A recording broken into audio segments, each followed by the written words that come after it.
نبوی دور سے جتنے دور چلے جائیں گے اتنی اندر کی جو فطرت ہے وہ بدلتی چلی جائے گی.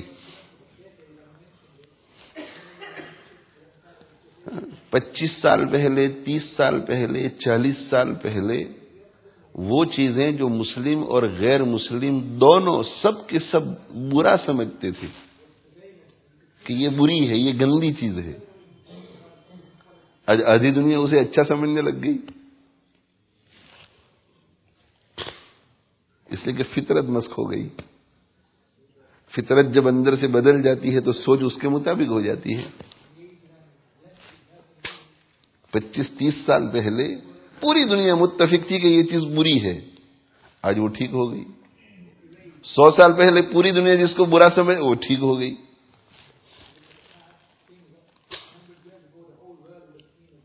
اب آج آپ دیکھیے کہ جھوٹ پر آج بھی پوری دنیا متفق ہے کہ جھوٹ بری چیز ہے. آج بھی پوری دنیا میں کوئی یہ نہیں کہے گا کہ جھوٹ اچھی چیز ہے، جھوٹ بری چیز ہے. جھوٹ بولنے والا بھی یہ کہے گا کہ جھوٹ بری چیز ہے، لیکن میں اس کو استعمال کرتا ہوں اپنے فائدے کے لیے. لیکن شریف لوگ، جو لوگ برسر اقتدار ہوں، جو حکومت چلا رہے ہوں،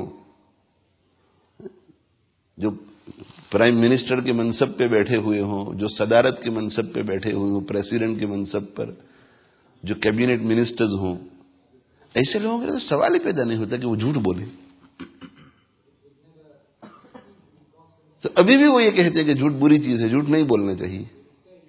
اپنی اولاد کو بھی یہی سکھاتے ہیں کہ جھوٹ نہیں بولنے کا، اور اگر ان کے سامنے کوئی جھوٹ پکڑ بھی کرتے ہوں گے. لیکن فطرت جب مسخ ہو جاتی ہے تو صحیح غلط میں تمیز نہیں رہتی. اب وہ جھوٹ بولتے ہیں اور اسے پالیٹکس سمجھتے ہیں کہ یہ پالیٹکس ہے جھوٹ لیکن پالیٹکس. اور میڈیا والے بھی اس جھوٹ کو پکڑ کے پوری قوم کو دکھاتے ہیں، لیکن اس کے باوجود بھی نہ لوگوں کی نظروں میں وہ گرتا ہے، نہ اسے کسی قسم کی شرم آتی ہے. کچھ نہیں.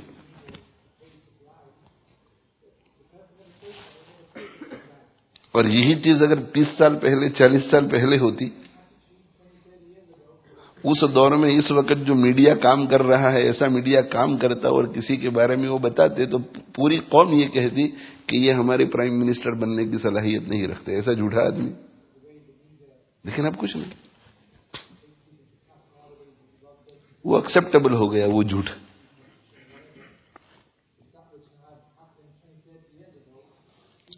اس لیے میرے بھائیوں، ہمیں بھی ہماری فطرت جو ہے، فطرت یہ جو کہتے ہیں نا کہ بھائی اچھی صحبت میں بیٹھو، بری صحبت سے دور رہو، اسی وجہ سے کہ فطرت نہ بدلے، ہماری فطرت نہ بدلے، فطرت اچھی رہے ہماری.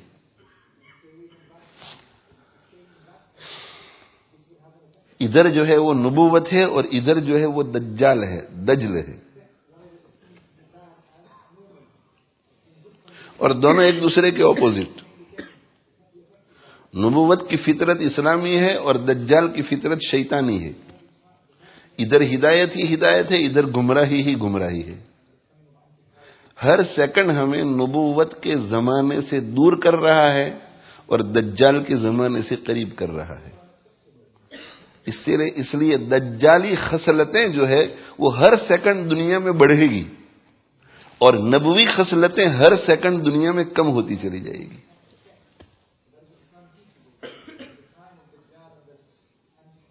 یہ بات طے ہے. اور جب یہ بات طے ہے تو ہم میں سے ہر شخص کو بہت کیئرفل رہنا چاہیے. ہمیں اپنی اندر کی باطن کی جو خصلتیں ہیں وہ اچھی اچھی خصلتیں، ان کی حفاظت کی پوری فکر کرنی چاہیے. ایک بہت بڑے محدث گزرے ہیں، حکیم ترمذی رحمہ اللہ تعالی. ایک تو امام ترمذی، امام ابو عیسیٰ، اور یہ حکیم ترمذی. یہ حکیم ترمذی رحمہ اللہ تعالی جوانی میں تھے اور کسی عورت نے ان کو ورگلانے کی کوشش کی. تو ورگلانے کی کوشش کی تو انہوں نے التفات نہیں کیا، اس کی طرف توجہ نہیں کی. دعوت دی گناہ کے کام کے لیے، اور یہ حضرت یوسف علیہ الصلوۃ والسلام کی طرح جم گئے، ڈٹ گئے اور بالکل توجہ نہیں کی۔ پھر یہ بوڑھے ہو گئے، بوڑھے ہو گئے تو بڑھاپے میں ان کو بیٹھے بیٹھے ایک دن خیال آیا کہ اس واقعے کو تو 20-25 سال ہو گئے۔ جوانی میں ایک عورت میں فلیش بیکس ہوئے، یہ شیطان کرواتا ہے کہ اس عورت کو تو، اس واقعے کو تو 20-25-30 سال ہو گئے، اور اس کے بعد تو میں نے کتنے اچھے اچھے کام کیے، تو اگر میں اس وقت وہ گناہ کر لیتا تو اس گناہ کا مزہ بھی آ جاتا، اور اس کے بعد اتنے سارے اچھے اچھے کاموں کی وجہ سے گناہ بھی معاف ہو جاتا۔ بڑھاپے میں یہ خیال آیا، جوانی میں یہ کہ نہ، اور بڑھاپے میں یہ خیال آیا کہ وہ کر لیتا تو اچھا ہوتا، اور فوراً ان کو تنبؤ ہوا کہ توبہ توبہ توبہ توبہ، پیر لٹک رہے ہیں قبر میں،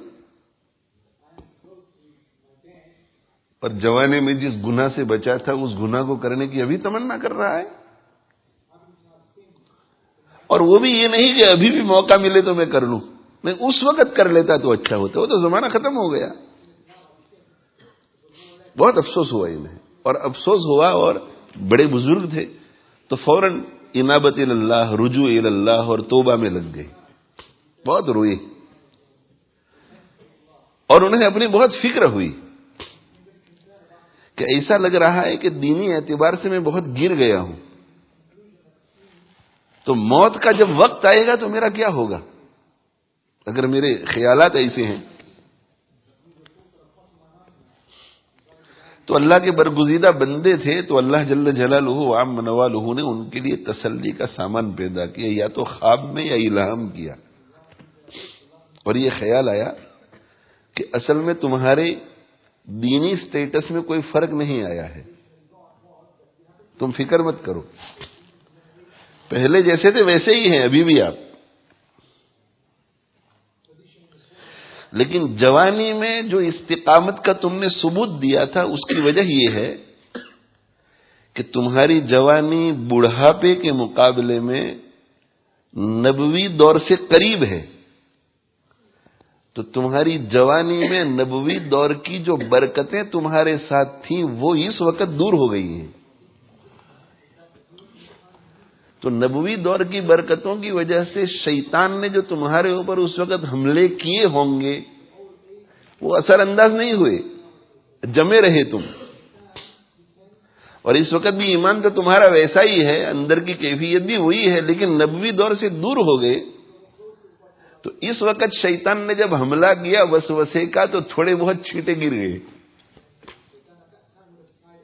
یہ ایسا ہی ہے جیسا کہ جوانی کے دور میں آپ جس روف کے نیچے کھڑے تھے وہ پکا روف تھا، اس وجہ سے چھینٹے نہیں پڑے، اور اس وقت جو چھینٹے گرے تمہارے اوپر اس کی وجہ یہ ہے کہ یہ کچا روف ہے، تو تمہارے اندر تو کوئی فرق نہیں ہے، تم پہلے جیسے تھے ویسے ہی آج ہیں، لیکن وہ جو پروٹیکشن کا سامان تھا اس میں فرق آ گیا ہے۔ تو یہ ادھر نبوت کا دور اور ادھر دجالیت کا دور۔ تو نبوی دور کے قریب جو لوگ تھے انہیں اتنی توجہ نہیں کرنی پڑتی تھی چھینٹوں سے بچنے کے لیے جتنی ہمیں کرنی پڑ رہی ہے، جو کہ نبوی دور سے دور چلے گئے، اس لیے کہ نبوی دور کا جو سیف گارڈ تھا وہ کمزور ہوتا جا رہا ہے دوری کی وجہ سے، اور جو دجالی خصلتیں ہیں اور دجالی ماحول ہے وہ ہمیں اپنی لپیٹ میں لیتا چلا جا رہا ہے۔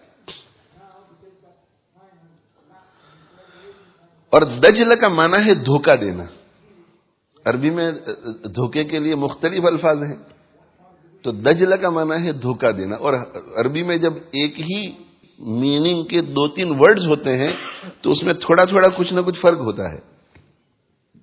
تو دجل اس دھوکے کو کہتے ہیں کہ جس کو دھوکہ دیا جا رہا ہے وہ دھوکے میں پڑنے کے باوجود بھی یہ محسوس نہیں کر پاتا کہ میں دھوکے میں پڑ رہا ہوں۔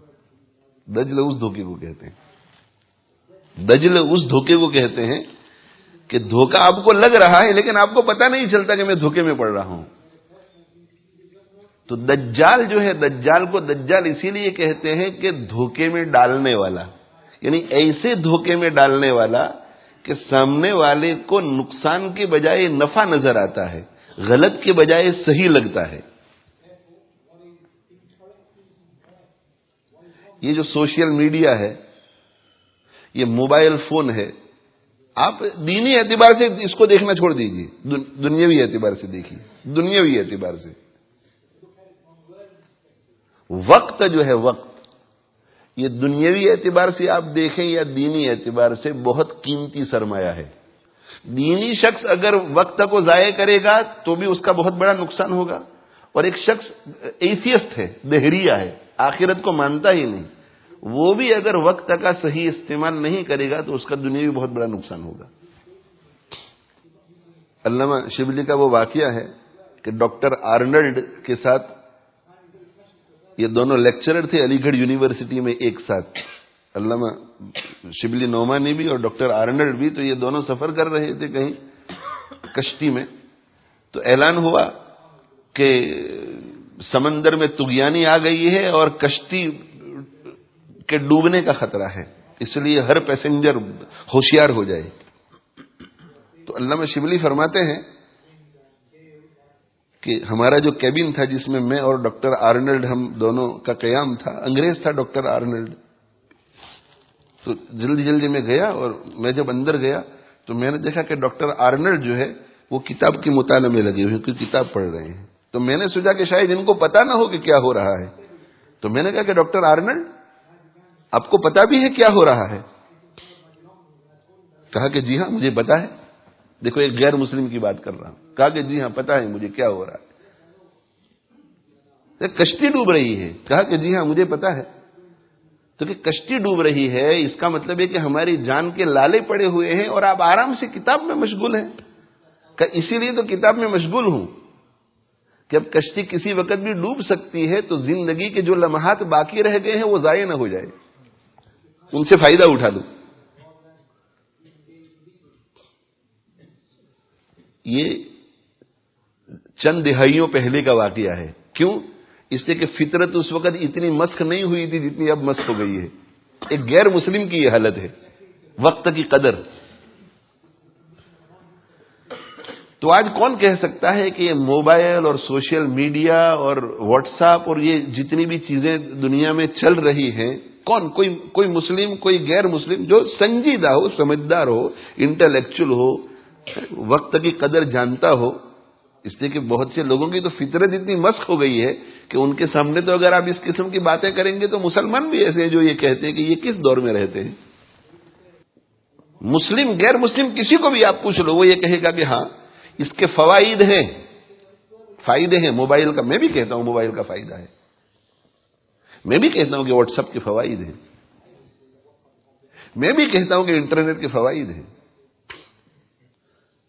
لیکن کیا کسی کو ان چیزوں کے نقصانات نظر آ رہے ہیں؟ یعنی اس وقت ہم بیان کر رہے ہیں ابھی کہ موبائل کے نقصانات بھی ہیں اور فائدے بھی ہیں، واٹس ایپ کے فائدے بھی ہیں، نقصانات بھی ہیں، انٹرنیٹ کے فائدے بھی ہیں، نقصانات بھی ہیں. یہ ابھی ہم بات کر رہے ہیں. اس بات کے 24 آور کے اندر اندر یہ بات ذہن سے نکل جائے گی اور ہمیں صرف فائدہ نظر آتا ہے. کسی کے گھر میں جب ہم داخل ہوتے ہیں اور کمپیوٹر پہ ہماری نظر پڑتی ہے تو کمپیوٹر پہ نظر پڑتے ہی ذہن میں فوائد تو آتے ہیں، نقصانات نہیں آتے. حالانکہ ہم میں سے ہر شخص نقصان اٹھا رہا ہے. ہماری یہ اصلاح و تزکیہ کا کام ہے تو تقریباً ہر مرید کی یہ شکایت ہوتی ہے کہ یہ انٹرنیٹ کی وجہ سے، واٹس ایپ کی وجہ سے، یہ سوشل میڈیا کے جتنے بھی دوسرے، مجھے تو میں اس سے دور رہا ہوں اس لیے مجھے سب پتہ بھی نہیں ہے کیا کیا اپلیکیشنز ہوتے ہیں اس میں. تو اس کی وجہ سے یا تو ہم لایانی میں مبتلا ہو جاتے ہیں یا معصیت میں. اس کا آپ کو علاج بتاؤ. اس سے کہ جاتے تو ہیں اچھی نیت سے، کس نیت سے جاتے ہیں کہ مجھے ایک چیز خریدنی ہے تو میں ذرا جا کر کے دیکھ لوں، and it will take me 15 minutes. وہ بیگم بھی کہتی ہے کہ کھانا نکالو تو ہم کہتے ہیں کہ ہاں کھانا نکالو. میں 15 منٹس میں آ رہا ہوں، میں ذرا ایک چیز دیکھ لوں، اور وہ بھی انتظار کر کر کے تھک جاتی ہے. اس لیے کہ مکڑی کا جو جالا ہوتا ہے نا، اس میں جب کوئی مچھر جاتا ہے تو وہ چھوڑتا نہیں ہے پھر. یہ بھی اسی لیے اس کو ویب سائٹ کہتے ہیں. اس میں جو بھی جاتا ہے وہ پھنس جاتا ہے، اس سے نکل نہیں پاتا. تو اگر اس میں جانے کے بعد 15 منٹ کے کام کے بجائے 1 گھنٹہ سرو کیا اس نے، تو 45 منٹ اس کی ضائع ہوئی، یعنی لا یعنی میں مبتلا رہا. اور اگر اتنا ہے تو پھر بھی ٹھیک ہے، لیکن ہو سکتا ہے کہ 45 منٹس کے اندر اندر وہ معصیت میں مبتلا ہو چکا ہو، گناہ میں مبتلا ہو چکا ہو سکتا ہے ایسی کوئی چیز دیکھنے لگ گیا ہو جو اسے نہیں دیکھنی چاہیے. اس کے بہت نقصانات ہیں، فوائد سے زیادہ نقصانات، فوائد سے زیادہ نقصانات. میں نے اصلاح و تزکیہ کے سلسلے میں جن جن لوگوں کو رہنمائی کی، ان کے حالات کو دیکھ کر کہ آپ کو تو واٹس ایپ کی ضرورت ہی نہیں ہے، نکال دیجیے. اب نکال دیجیے، علاج ہے کہ نکال دیجیے. اور اس کے چند ہفتوں کے بعد پوچھا کہ واٹس ایپ نکالنے کی وجہ سے آپ کا کوئی دینی نقصان تو ہوا، دنیاوی نقصان کچھ ہوا آپ کا؟ کہتے ہیں نہ، کوئی نقصان نہیں، فائدے ہی فائدے ہیں.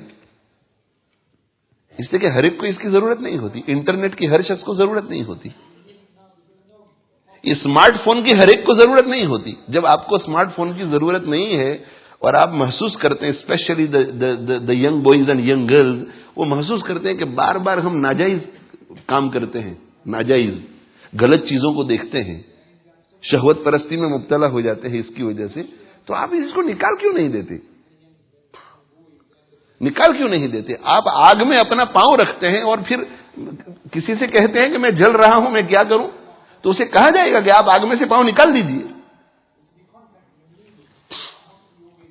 میں جو کہہ رہا ہوں وہ یہ کہ کوئی بھی سوجھ بوجھ رکھنے والا آدمی، کوئی بھی، وہ یہ کہے گا کہ اس میں نفع ہے، نقصان بھی ہے. اور جہاں کوئی ایسی چیز ہو کہ جس میں نفع بھی ہے، نقصان بھی ہے، اس سے فائدہ کون اٹھا سکتا ہے؟ جس کو اپنے نفس پر پورا کنٹرول ہو، پورا کنٹرول ہو، وہ اتنا ماہر ہو کہ فائدے کی چیز تو لے لے، نقصان سے بچے. شہد مکھی کا جو چھتا ہوتا ہے اس میں 2 چیزیں ہوتی ہیں، ایک فائدے کی، ایک نقصان کی. ایک فائدے کی، ایک نقصان کی.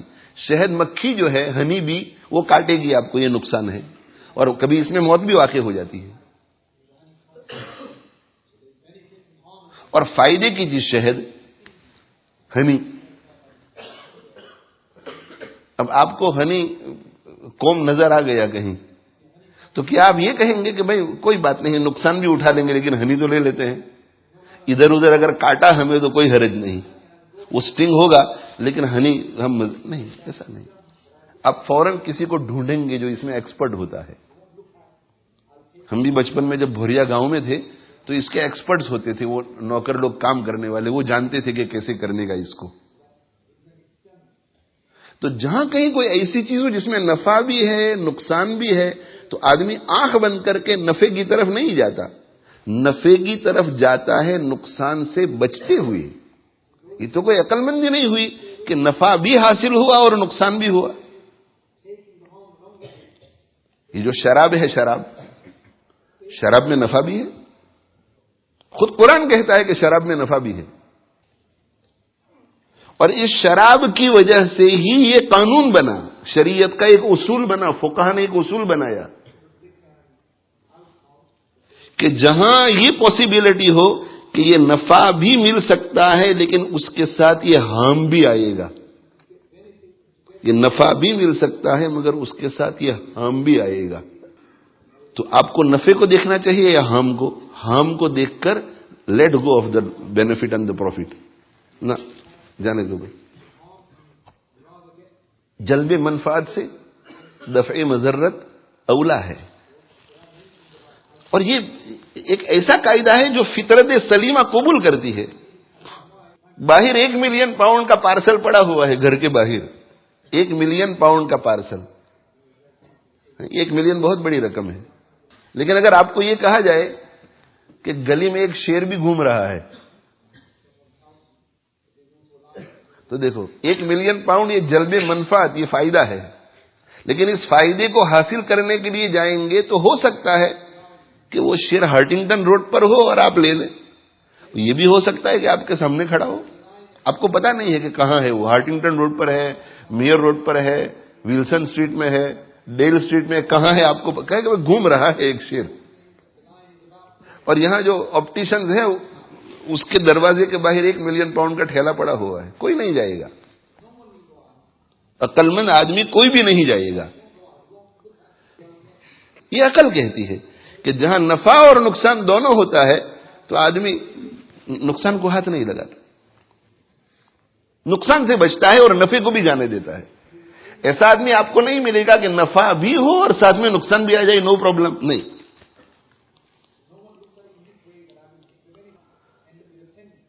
قل فیہما اسم کبیر ومنافع للناس واسمہما اکبر من نفعہما۔ اللہ تعالیٰ شان و خود قرآن میں کہتے ہیں کہ جوا کھیلنے میں، گیمبلنگ میں اور شراب میں نفع بھی ہے اور نقصان بھی ہے، لیکن اس کے جو نقصانات ہیں وہ اس کے منافع سے زیادہ ہیں، اس سے دور رہنا چاہیے۔ تو میں یہ عرض کر رہا ہوں میرے بھائیوں کہ یہ جو سوشل میڈیا وغیرہ کی جتنی بھی چیزیں ہیں، اس سے کتنے لوگوں کا وقت برباد ہو رہا ہے، کتنے خواص کا بھی، اب تو اہل علم کا، خانقاہوں میں جو لوگ لگے ہوئے ہیں، بلکہ خانقاہ چلانے والوں کا بھی بہت کم ایسے لوگ ہیں جو بچے ہوئے ہیں۔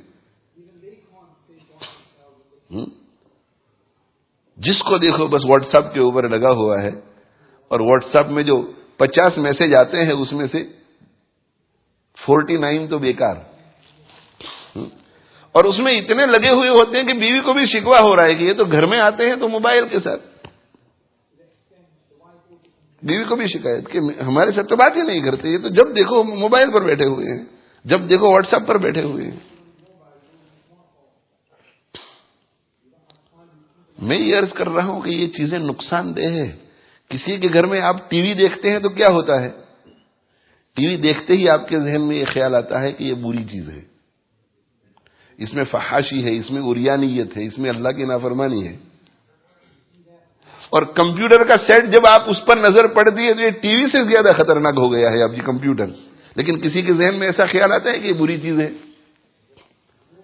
آپ اپنے امام صاحب کے گھر میں داخل ہوں اور گھر کے کسی کونے میں آپ کو ٹی وی نظر آئے تو باہر آ کر آپ فوراً کہیں گے کہ یار امام صاحب کے گھر میں تو ٹی وی ہے، اور کمپیوٹر ہوگا تو کوئی آ کر بات کرے گا نا۔ اس لیے میں یہ کہنا چاہتا ہوں کہ دیکھو ان چیزوں کے بارے میں سب سمجھتے ہیں کہ اس کا نقصان ہے، لیکن اس کے باوجود بھی نقصان کسی کے ذہن میں آتا نہیں۔ یہ ہم دجال کے قریب جا رہے ہیں، ذہن ایسا بن رہا ہے ہمارا۔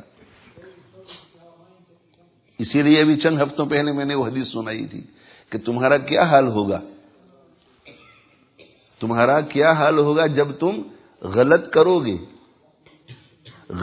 گے اور صحیح کو چھوڑو گے، غلط کام کرو گے صحیح کو چھوڑو گے۔ دیکھو یہ دجالی پہلے کیا تھا کہ غلط کو چھوڑو اور صحیح کو کرو، کہتے ایک وقت ایسا آئے گا کہ صحیح کو چھوڑو اور غلط کو کرو۔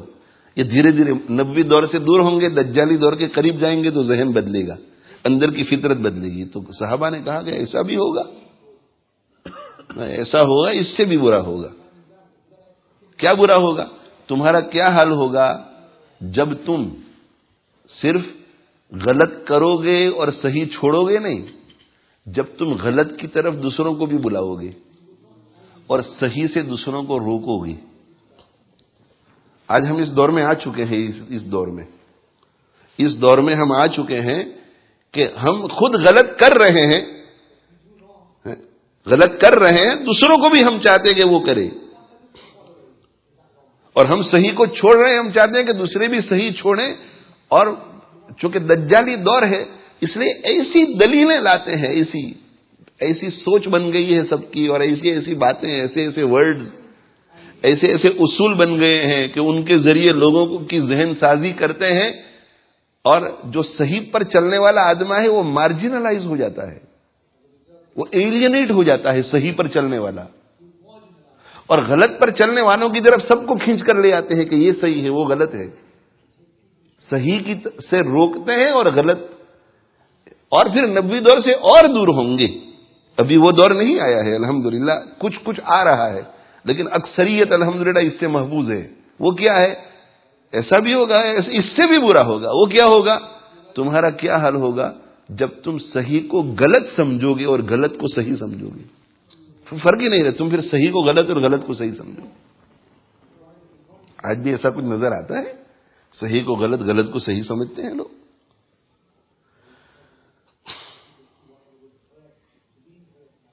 تو میں میرے بھائیوں جو بات عرض کرنا چاہتا ہوں وہ یہ ہے کہ ہمیں اپنی خوب حفاظت کرنی ہے. دجالی دور کے قریب جا رہے ہیں. اب دیکھو، ہمارے زمانے میں بھی فضول خرچیاں ہوتی ہیں، پچھلے زمانے میں بھی فضول خرچیاں ہوتی تھی، لیکن پچھلے زمانے میں فضول خرچیاں اس طرح ہوتی تھیں کہ فضول خرچیاں کرنے والے جانتے تھے کہ ہم فضول خرچیاں کر رہے ہیں. اور ہمارے زمانے میں ایسے ایسے طریقے سب شروع ہو گئے فضول خرچیوں کے کہ لوگوں کو احساس ہی نہیں ہوتا کہ فضول خرچی.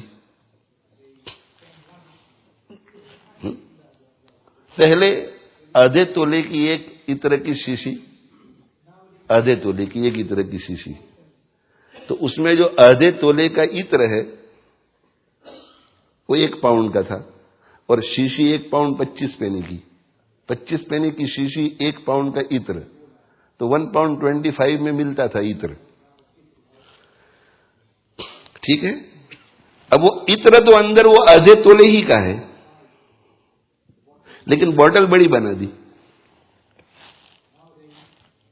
تو بوٹل جو بڑی بن گئی، اس کا جو گلاس ہے، اس پر جو پلاسٹک ہے، اس کا جو کچھ بھی ڈیکوریشن، تو اس کا تو اب پیسہ بڑھ جائے گا نا. تو عطر اتنا ہی ہے، لیکن خرچہ بوٹل کا بڑھ گیا. اب عطر ہے اس میں 1 پاؤنڈ کا، اور بوٹل ہو گئی 2 پاؤنڈ کی، تب 3 پاؤنڈ ہو گئے. اور 3 پاؤنڈ کے بعد اس کے اوپر ایک کور چڑھایا، کور چڑھایا پیکنگ کے لیے، اس کے 2 پاؤنڈ ہو گئے. تب یہ 5 پاؤنڈ کی بوٹل ہو گئی. اور اس کے اوپر پھر باہر کا بھی ایک کور باکس، اس کے 2 پاؤنڈ ہو گئے، تو 7 پاؤنڈ کا ہو گیا. اس کے اوپر پھر پلاسٹک چڑھایا، پلاسٹک سے سیل کیا اس کو، اس کا خرچہ الگ ہو گیا. اب عطر پہلے جو 1 پاؤنڈ کا تھا اور بوٹل 25 پینی کی تھی، وہ عطر تو 1 پاؤنڈ ہی کا ہے، لیکن یہ پیکنگ وغیرہ کے 14 پاؤنڈ ہو گئی. تو اب یہ عطر 15 پاؤنڈ میں ملتا ہے. لیکن دنیا میں ہے کوئی جو یہ سمجھ رہا ہے کہ ہم فضول خرچی کر رہے ہیں؟ ہے کوئی فضول خرچی؟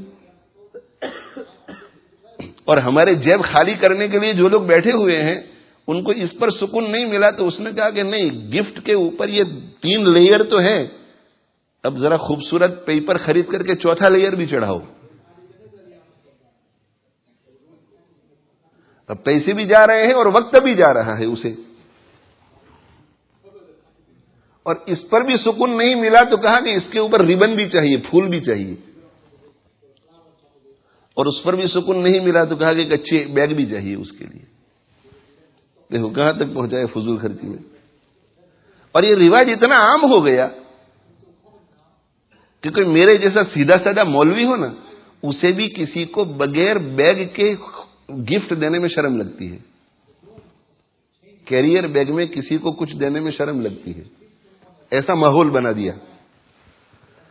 اور یہ سراسر لوگوں کا نقصان ہے، ہمارا سب کا سراسر نقصان. لیکن کسی کو نظر آتا ہے یہ نقصان، یہ فضول خرچی کسی کو نظر آتی ہے؟ تو پہلے زمانے میں لوگ فضول خرچی کرتے تھے اور یہ اقرار کرتے تھے کہ ہم فضول خرچی میں مبتلا ہوئے، اللہ نے بہت دیا ہے، کیا فرق پڑ جائے گا. اب فضول خرچی کرتے ہیں، پتہ ہی نہیں چل رہا ہے، پتہ ہی نہیں چل رہا ہے.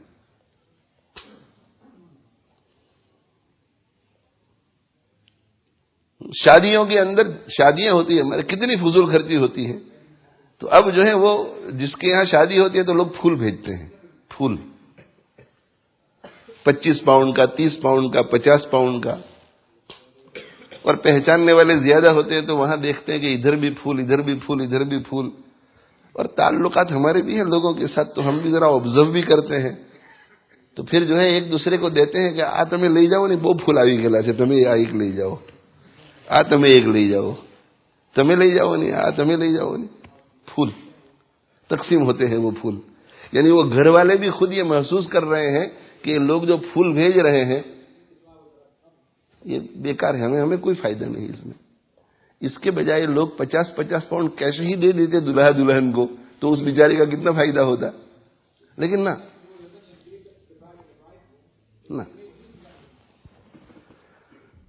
عقل ہم بیچ چکے ہیں, عقل کو ہم ڈسٹ بن میں پھینک چکے ہیں. میں آپ کو یہ کہتا ہوں کہ دوسروں کی ایسی تیسی آپ وہ کام کیجئے جو آپ کو صحیح لگے, اپنی عقل استعمال کرو اور آپ وہ کام کیجئے جو آپ کی دنیا اور آپ کی آخرت کے لیے فائدہ مند ہے. دنیا جو کرے وہ ہمیں کرنا ہے, دنیا جس رخ پہ ہمیں لے جائے اس رخ پہ ہم جائیں.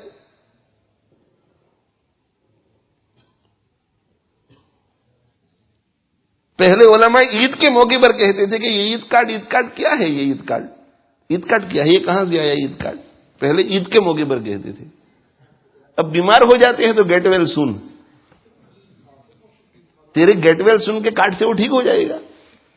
دعا پڑ جا کر کے لابا سا طہور انشاءاللہ اسأل اللہ العظیم رب العرش العظیم ان یشفیک. 5-5 پاؤنڈ کے 10-10 پاؤنڈ کے کارڈ بھیجتے ہیں.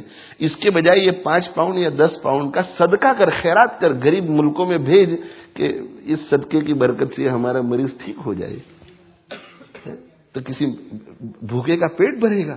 اس کارڈ سے کیا ہوگا؟ اللہ تعالی شانہ میں فضل فرمائے ہم لوگوں پر.